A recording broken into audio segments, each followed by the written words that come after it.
वो हिंदुस्तान जिसकी तुलना हजरत अमीर खुसरो ने जन्नत से की थी। हमारा हिंदुस्तान जन्नत का वो बगीचा है जहां तहजीब का हर रंग फला फूला है। यहां की मिट्टी के मिजाज में ही कुछ खास है।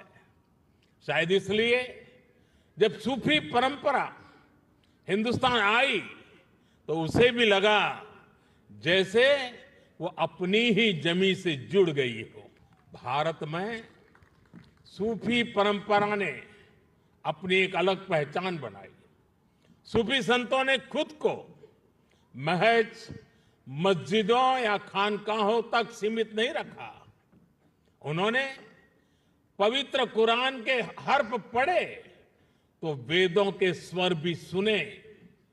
उन्होंने अजान की सदा में भक्ति के गीतों की मिठास को जोड़ी।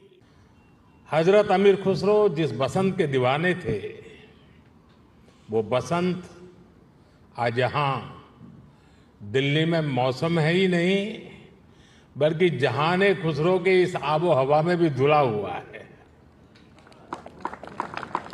हजरत खुसरो के शब्दों में कहें तो सकल बन फूल रही बरस सरसों, सकल बन फूल रही सरसों, अम्बवा फूटे टेसू फूटे, कोयल बोले डार डार। यहां माहौल वाकई कुछ ऐसा ही है। यहां महफिल में आने से पहले अभी मुझे तह बाजार घूमने का मौका मिला। उसके बाद बागे फिरदौस में कुछ साथियों से भी अलग जलब दुआ सलाम हुई। अभी नजरे कृष्णा और जो विभिन्न आयोजन हुए, असुविधा के बीच कलाकार के लिए माइक की अपनी एक ताकत होती है, लेकिन उसके बाद भी प्रकृति के सहारे उन्होंने जो कुछ भी प्रस्तुत करने का प्रयास किया, शायद उनको भी थोड़ी निराशा हुई होगी। जो लोग इस आनंद को पाने के लिए आए थे उनको भी शायद निराशा हुई होगी, लेकिन कभी कभी ऐसे अवसर भी जीवन में बहुत कुछ सीख दे करके जाते हैं। मैं मानता हूं आज का अवसर भी हमें सीख दे करके जाएगा। साथियों, ऐसे मौके देश की कला संस्कृति के लिए तो जरूरी होते ही हैं, इनमें एक सुकून भी मिलता है। जहाने खुसरो का ये सिलसिला अपने 25 साल भी पूरे कर रहा है। इन 25 वर्षों में इस आयोजन का लोगों के जहन में जगह बना लेना, ये अपने आप में इसकी सबसे बड़ी कामयाबी है। मैं डॉक्टर कर्ण सिंह जी, मित्र मुजफ्फर अली जी, बहन मीरा अली जी और अन्य सहयोगियों को इसके लिए बहुत बहुत बधाई देता हूं। जहाने खुसरो का ये गुलदस्ता इसी तरह खिलता रहे, मैं इसके लिए रूमी फाउंडेशन को और आप सभी को बहुत बहुत शुभकामनाएं देता हूं। रमजान का मुबारक महीना भी शुरू होने वाला है। मैं आप सभी को और सभी देशवासियों को रमजान की भी मुबारकबाद देता हूं। आज मैं सुंदर नर्सरी आया हूं तो हिज हाइनेस प्रिंस करीम आगा खान को भी याद आना मुझे बहुत स्वाभाविक है। सुंदर नर्सरी को सजाने संवारने में उनका जो योगदान है वो लाखों कला प्रेमियों के लिए वरदान बन गया है। साथियों, गुजरात में सूफी परंपरा का बड़ा सेंटर सरखेज रोजा रहा है। वक्त के थपेड़ों में एक समय उसकी हालत काफी खराब हो गई थी। जब मैं मुख्यमंत्री था तब उसके रिस्टोरेशन पर काफी काम करवाया गया था। और बहुत कम लोगों को मालूम होगा, एक जमाना था जहां सरखेज रोजा में बड़ी धूमधाम के साथ कृष्णोत्सव मनाया जाता था और बहुत बड़ी मात्रा में मनाया जाता था। और आज भी यहां कृष्ण भक्ति के रंग में हम सब रंग गए थे। मैं सरखेज रोजा में होने वाले सालाना सूफी संगीत कार्यक्रम में शिरकत भी अवसरन किया करता था। सूफी संगीत एक ऐसी साझी विरासत है जिसको हम सब मिलजुल कर जीते आए हैं। हम सब ऐसे ही बड़े हुए हैं। अभी यहां नजरे कृष्णा की जो प्रस्तुति हुई उसमें भी हमारी साझी विरासत की झलक दिखाई देती है। साथियों, जहान-ए-खुसरो के इस आयोजन में एक अलग खुशबू है। ये खुशबू हिंदुस्तान की मिट्टी की है। वो हिंदुस्तान जिसकी तुलना हजरत अमीर खुसरो ने जन्नत से की थी। हमारा हिंदुस्तान जन्नत का वो बगीचा है जहां तहजीब का हर रंग फला फूला है। यहां की मिट्टी के मिजाज में ही कुछ खास है। शायद इसलिए जब सूफी परंपरा हिंदुस्तान आई तो उसे भी लगा जैसे वो अपनी ही जमी से जुड़ गई हो। यहां बाबा फरीद की रूहानी बातों ने दिलों को सुकून दिया। हजरत निजामुद्दीन की महफिलों ने मोहब्बत के दिए जलाए। हजरत अमीर खुसरो की बोलियों ने नए मोती पिरोए। और जो नतीजा निकला वो हजरत खुसरो के इन मशहूर पंक्तियों में व्यक्त हुआ। बन के पंछी भय बावरे, बन के पंछी भय बावरे, ऐसी बिन बजाई सांवरे, तार तार की तान निराली, जुम रही सब वन की डारी। भारत में सूफी परंपरा ने अपनी एक अलग पहचान बनाई। सूफी संतों ने खुद को महज मस्जिदों या खानकाहों तक सीमित नहीं रखा।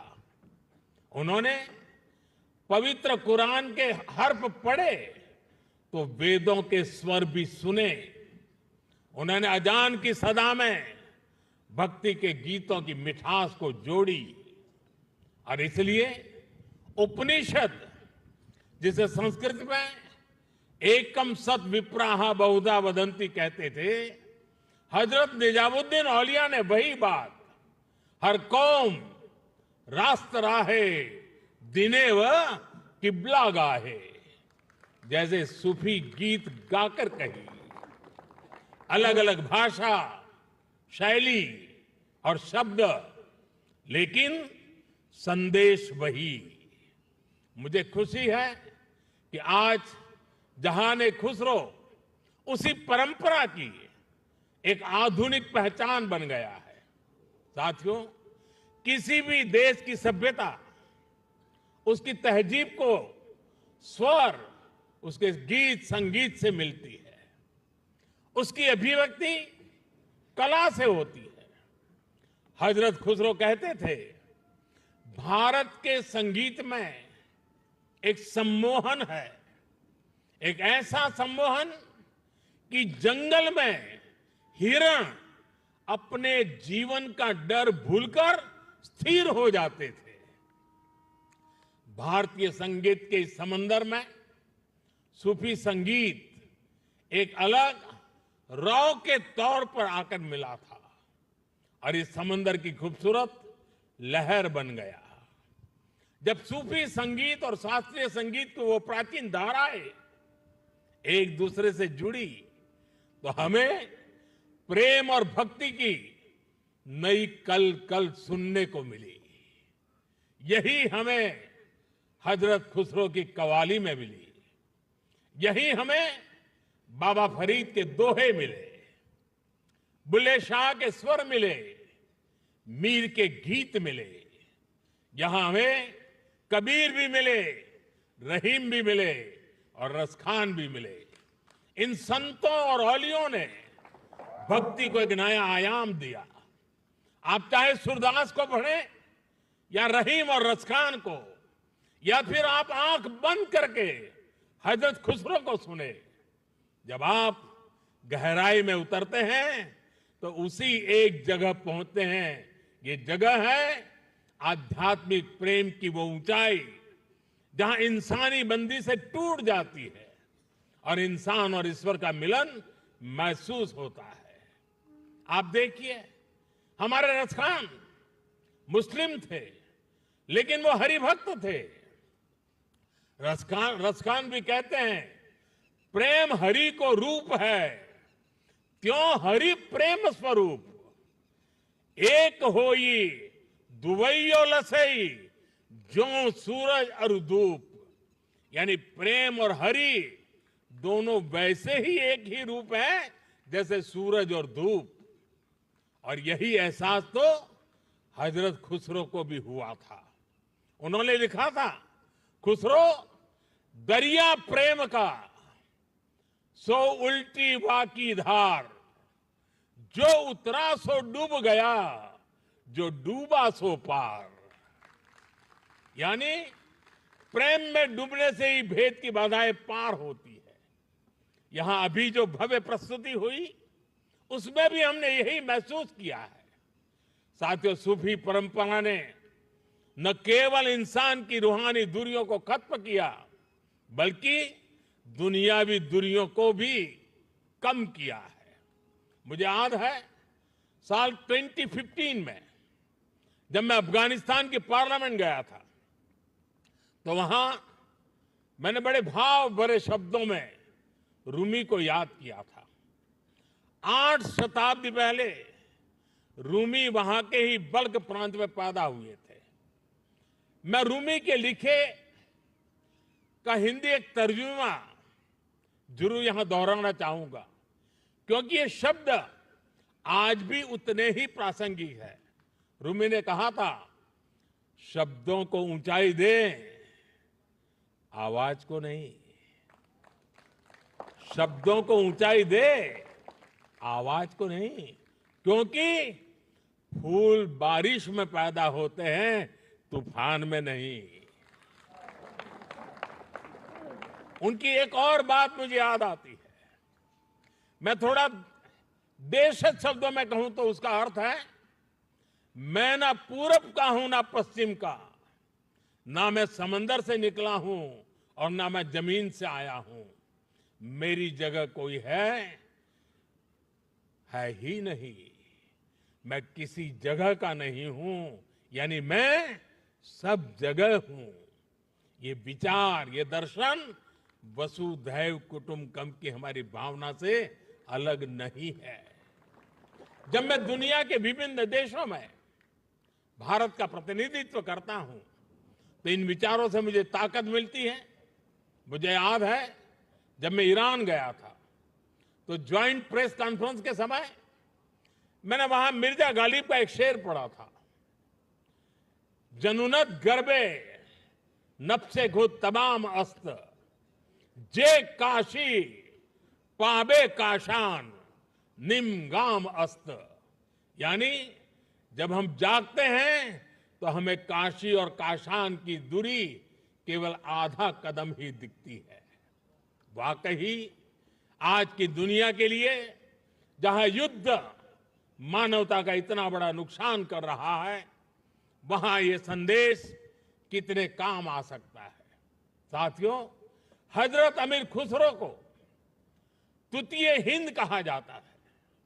भारत की तारीफ में, भारत से प्रेम में उन्होंने जो गीत गाए हैं, हिंदुस्तान की महानता और मनमोहकता का जो वर्णन किया है, वो उनकी किताब नू सिफहर में देखने को मिलता है।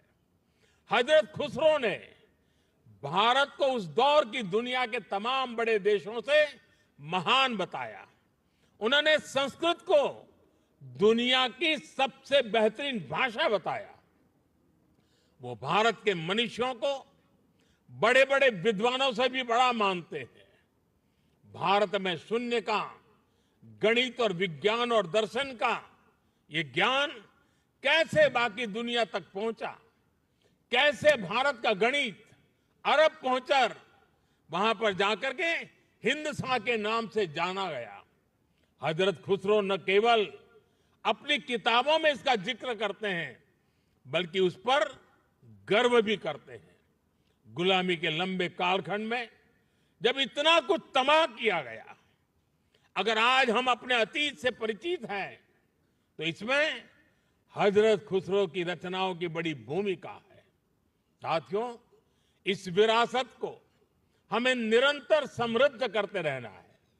मुझे संतोष है जहां खुसरो जैसे प्रयास इस दायित्व को बखूबी निभा रहे हैं, और अखंड रूप से 25 साल तक ये काम करना ये छोटी बात नहीं है। मैं मेरे मित्र को बहुत बहुत बधाई देता हूं। मैं एक बार फिर आप सभी को इस आयोजन के लिए बधाई देता हूं। कुछ कठिनाइयों के बीच भी इस समारोह का मजा लेने का कुछ अवसर भी मिल गया। मैं इसके लिए मेरे मित्र का हृदय से आभार व्यक्त करता हूं। बहुत बहुत धन्यवाद।